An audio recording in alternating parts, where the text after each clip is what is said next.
For decades, we viewed planetary nebulas as disorganized clouds of gas, the cooling, drifting debris of stars that have long since died.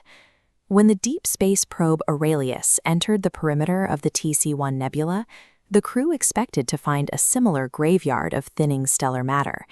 Instead, the ship's hull began to hum with a harmonic resonance. This wasn't a mechanical failure, it was a physical vibration echoing through the vacuum. The mid-infrared scan revealed the cause. While one side of the scan shows typical gas dispersion, the other shows particles held in a perfectly rigid, repeating hexagonal grid.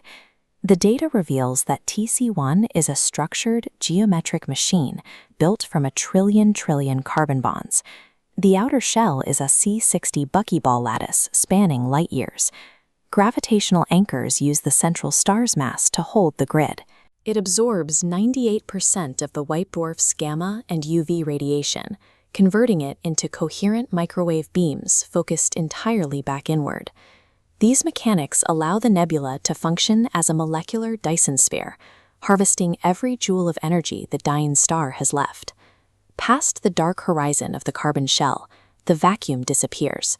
The Aurelius entered a warm, amber-lit interior space.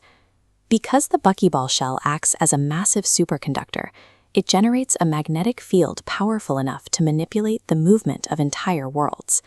This field has trapped 3 rogue planets, locking them into a stable, triangular orbit around the white dwarf. The outer shell provides endohedral encapsulation.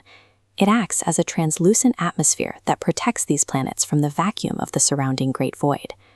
On the innermost planet, obsidian spires reach skyward, acting as massive receivers for inward-beamed microwave energy. Observing the precision of the orbital paths and the energy receivers, Commander Thorne concluded that this system was a deliberate, engineered habitat.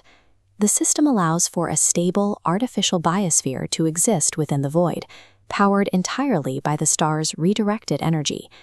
As the ship approached the spires, the AI detected a low-frequency vibration pulsing through the entire carbon lattice. The vibration was a chemical language. The AI translated the signal as a greeting to the ship, welcoming the crew to the 12th valence of an entity it called the Carbon King. Thorne realized the nebula wasn't a machine built by aliens, it was the alien. The superconducting lattice and the magnetic fields are the neural architecture of a single sentient organism. This entity grows by consuming dead stars and rearranging their remaining matter into a geometric cage to sustain its own metabolism.